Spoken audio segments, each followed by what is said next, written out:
I'm Tristan, this is Belta Blues, lesson 2 on Saturday. And we talked about leading and following through the lens of 3 sort of similar moves that I covered at the start of the class, and somewhat cruelly didn't really help me very much. So we did move 1, which was step forward like this, I keep my body aligned with my partner without rotation, and then I move my body back to lead my partner to start walking forwards.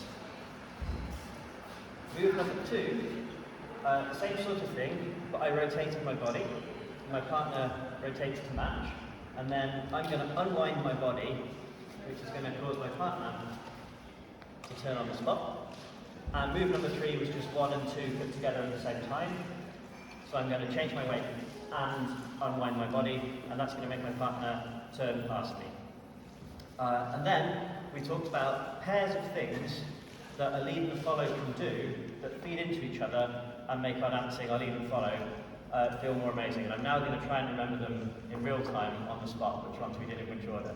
So the first one was about not using our hands, about using our body to lead, and about focusing on our lead's core and what it does as an active follow, rather than just letting ourselves be moved and not really thinking about what our lead's doing, because surely stuff will happen.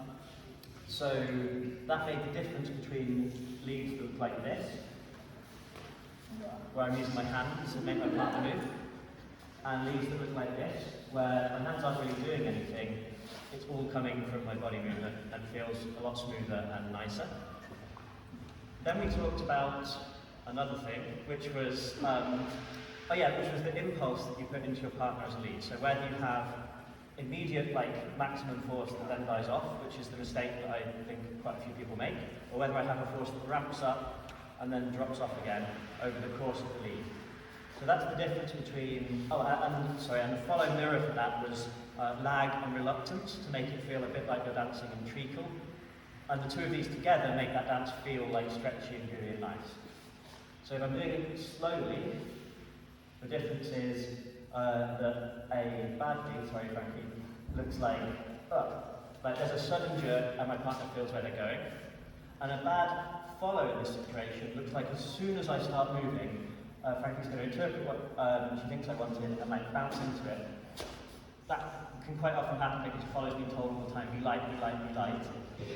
What we want is for me to have a slow ramp up, so I've already started very slowly moving. Frankie feels it, but she's still sinking into that lead and letting it evolve, and then I move up like a slope of force and Frankie responds to it, and we get a really smooth, nice, clear lead.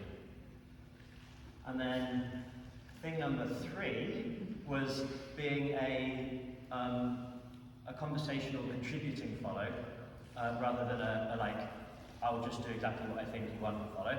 And as a lead, listening to my partner, both watching, but also if we're physically connected, I can feel that Frankie's asking somebody to say it again. Frankie might ask to go faster or slower, or to do something else.